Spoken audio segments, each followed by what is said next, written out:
సోమవారం కలెక్టర్ల సమావేశంలో ఏపీ ముఖ్యమంత్రి చంద్రబాబు నాయుడు చేసిన కొన్ని వ్యాఖ్యలు గమనిస్తే ఆయనకు ప్రభుత్వ రంగం పైన పెద్దగా నమ్మకం లేదా, ప్రభుత్వ రంగాన్ని తప్పించేసి ఆ స్థానంలోనికి ప్రైవేట్ రంగాన్ని తీసుకొని వచ్చి ప్రైవేట్ సంస్థల ద్వారా సేవలు పొందాలనుకుంటున్నారా అన్న అభిప్రాయం మీద కలుగుతుంది.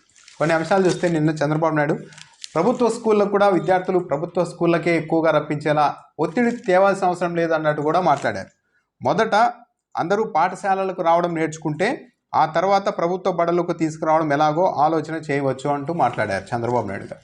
అంటే విద్యార్థుల్ని మొదట ఏదో ఒక స్కూల్కి వెళ్తే ఆ తర్వాత వారిని ప్రభుత్వ బడులకు తీసుకురావడం ఎలా అన్నది ఆలోచన చేయవచ్చు అని చెప్పారు. అంటే ప్రస్తుతానికైతే ప్రైవేట్ స్కూళ్ళకు పైన కూడా పిల్లలు అభ్యంతరం లేదు, ఎక్కడో చోటు ఉండాలి, ఆ తర్వాత ప్రభుత్వ స్కూళ్ళకి తీసుకొచ్చి ఏర్పాటు చేస్తామని మాట్లాడుతున్నారు. అంటే ప్రభుత్వ పాఠశాలలు ఇప్పటికిప్పుడు విద్యార్థుల్ని ఆకర్షించాల్సిన అవసరం లేదు అని పరోక్షంగా చంద్రబాబు నాయుడు చెప్తున్నారా? దాంతోపాటు మొన్న కొద్ది రోజుల క్రితం పింఛన్ల పంపిణీ కార్యక్రమం సందర్భంగా ఒక గ్రామానికి వెళ్ళారు చంద్రబాబు నాయుడు గారు, మంగళగిరి నియోజకవర్గంలోని. అక్కడ ఒక చిన్న పిల్లాడు ఎక్కడ చదువుతున్నావంటే చైతన్య స్కూల్లో చదువుతున్నాను కానీ చంద్రబాబు నాయుడు గారి ముఖంలో ఒక వెలిగిపోయి చాలా మంచి స్కూల్లో చదువుతున్నావు అంటూ కూడా కితాబు ఇచ్చేశారు. రాష్ట్ర ముఖ్యమంత్రి ఒక ప్రైవేట్ విద్యా సంస్థ చాలా మంచిది అంటూ కితాబు ఇవ్వడం ద్వారా పరోక్షంగా ఆయనే ఆ స్కూల్కు ప్రమోట్ చేసినంత పని చేశారు.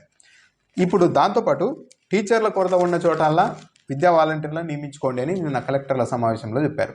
ఎక్కడే కానీ టీచర్ల కొరత ఉండడానికి వీల్లేదు, ఉన్న ప్రతి చోట విద్యా వాలంటీర్లను నియమించుకోండి అని చెప్పారు. ఈ విద్యా వాలంటీర్ల వ్యవస్థ అనేది గతంలో చంద్రబాబు నాయుడు సీఎంగా ఉన్న కాలంలో కూడా చాలా చురుగ్గా పనిచేసేది. ఇదంతా ఏంటంటే అతి తక్కువ అమౌంట్ 5,000, 6,000 ఇలా ఇవ్వడం, అక్కడ డిగ్రీ చదివిన వాళ్ళు, వీలైతే బీఈడీ పూర్తి చేసిన వాళ్ళని కూడా తీసుకోవడం, వాళ్ళకు 5-6 వేలు ఇవ్వడం, వాళ్ళతో పని చేయించుకుంటూ ఉండడం. ఎలాగో ఉద్యోగ భద్రత ఉండదు కాబట్టి తమను ఎక్కడ తీసేస్తారో అని చెప్పి ఆ 5,000, 10,000కే విద్యా వాలంటీర్లు కింద మీద పడి మొత్తం వాళ్ళే పని చేస్తూ వచ్చేవారు. అలా ఒక విధంగా వెట్టి చాకరీ చేయించుకుంటూ వచ్చారు ఈ విద్యా వాలంటీర్ వ్యవస్థ ద్వారా. ఇప్పుడు మళ్ళీ చంద్రబాబు నాయుడు చాలా సుముఖంగా ప్రతి చోట విద్యా వాలంటీర్లను నియమించుకోవడానికి మరి నొక్కి మరీ చెప్తున్నారు. ఎన్నికలకు ముందు జగన్మోహన్ రెడ్డి ప్రభుత్వం అనేక చోట్ల టీచర్ పోస్టులు ఖాళీగా ఉన్నా కూడా వాటిని భర్తీ చేయడం లేదు అంటూ మాట్లాడారు. తెలుగుదేశం పార్టీ ప్రభుత్వం వచ్చిన తర్వాత మెగా డిఎస్సి పేరుతో కేవలం 16,000 ఉద్యోగాలను, టీచర్ ఉద్యోగాలను భర్తీ చేస్తామంటూ చెప్పారు. దాన్ని కూడా టెట్ పేరు చెప్పి టెట్ నవంబర్లో నిర్వహిస్తాం, టెట్ నిర్వహించిన తర్వాత డిఎస్సి ప్రిపేర్ అవ్వడానికి డిఎస్సికి 90 రోజులు అంటే 3 నెలల గ్యాప్ ఉండాలని చెప్పి తర్వాత వచ్చే ఏడాదికి డిఎస్సిని అయితే వాయిదా వేసేశారు. మరి అప్పుడు అది కూడా వచ్చే ఏడాదికి కూడా ఎప్పటికీ సాధ్యమవుతుందో కానీ చంద్రబాబు నాయుడు అయితే ఇప్పుడు మొత్తం విద్యా వాలంటీర్లను తీసుకొని ఎక్కడికక్కడ భర్తీ చేసేసుకోండి అని చెప్తున్నారు. పైగా ఆ 16,000 టీచర్ పోస్టులు కూడా వచ్చే ఏడాది చాలామంది టీచర్లు బదిలీ అవుతున్నారు, రిటైర్ అవుతారు. వాటిని ఫిల్ చేయడానికి మాత్రం పనికి వస్తాయని చెప్తున్నారు. ఇప్పటికే గ్యాపులు, వచ్చే ఏడాది అయ్యే ఖాళీలు ఇవన్నీ కలుపుకుంటే చాలా భారీగా టీచర్ పోస్టులు భర్తీ చేయాల్సి ఉంటుంది. కానీ చంద్రబాబు నాయుడు ఇప్పుడు నొక్కి మరి విద్యా వాలంటీర్లను నియమించుకోండి ఎక్కడికక్కడ అని చెప్తూ ఉన్నారంటే ఇక టీచర్ పోస్టుల భర్తీ డిఎస్సి అన్నది ఇక భవిష్యత్తులో అంత సుముఖంగా ఈజీగా ఉండదు అనేది కూడా అర్థమవుతుంది. కేవలం ఎన్నికల్లో అధికారంలో గెలవడం కోసం మెగా డిఎస్సి అది ఇదని చెప్పారు కానీ వాస్తవిక పరిస్థితి అలా లేవు. ఆరోగ్యశ్రీకి సంబంధించి కూడా ఈనాడు పేపర్లోనే రాశారు. ఆరోగ్యశ్రీ కేసులు ప్రైవేటుకు వెళ్ళవద్దని ఒత్తిడి తేవద్దు అంటూ మాట్లాడారు.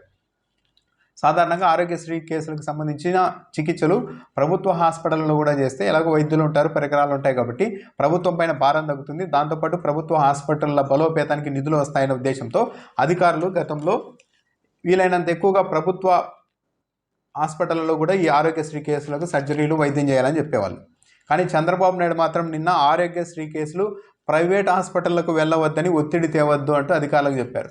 అది కూడా ఎప్పుడు ఏపీ ప్రభుత్వ వైద్య ఆరోగ్య శాఖ ప్రత్యేక ప్రధాన కార్యదర్శి కృష్ణబాబు మాట్లాడుతూ నిన్న కలెక్టర్ల కాన్ఫరెన్స్లో చాలామంది ప్రైవేట్ హాస్పిటల్కే వెళ్తున్నారు ఆరోగ్యశ్రీ కింద వైద్యం కోసం, అలా కాకుండా వాళ్ళందరినీ ప్రభుత్వ హాస్పిటల్కు కూడా వచ్చేలా చూడాలని కలెక్టర్లకు సూచన చేయంగానే చంద్రబాబు నాయుడు జోక్యం చేసుకొని ఆరోగ్యశ్రీ కేసులు ప్రైవేటుకు వెళ్ళవద్దని ఒత్తిడి తేవద్దు, ప్రభుత్వ హాస్పిటళ్ళు మెరుగుపడితే, పనితీరు మెరుగుపడితే వాళ్ళంతకు వాళ్ళే వస్తారు, అప్పటి వరకు మీరు ప్రైవేట్ హాస్పిటల్కు వాళ్ళు వెళ్ళకూడదని ఒత్తిడి తేవద్దంటూ మాట్లాడుతున్నారు రాష్ట్ర ముఖ్యమంత్రి. ఎందుకు మనం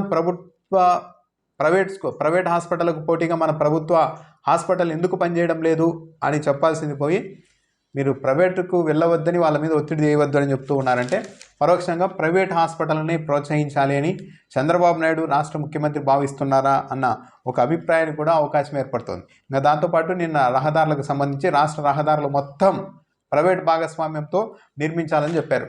టోల్ ప్లాజాలు ఏర్పాటు చేసి డబ్బులు వసూలు చేయండి అని చెప్పారు.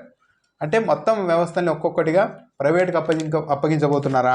తమకు ఎంతో ప్రాధాన్యత కలిగిన అన్నా క్యాంటీన్ల వ్యవస్థలో కూడా చంద్రబాబు నాయుడు కొంత ఆసక్తికరమైన వ్యాఖ్యలు చేశారు.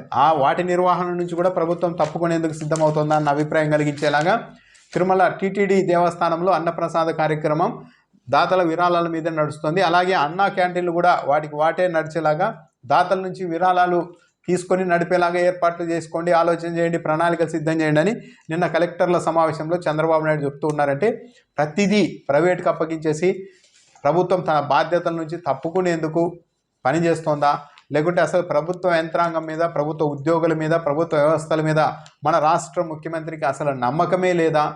ప్రైవేట్ వ్యక్తుల మీద, ప్రైవేట్ సంస్థల మీద, ప్రైవేట్ కాంట్రాక్టర్ల మీద ఉన్నంత నమ్మకం కూడా ప్రభుత్వ సంస్థల మీద లేదా అన్న అనుమానం అయితే కలుగుతుంది.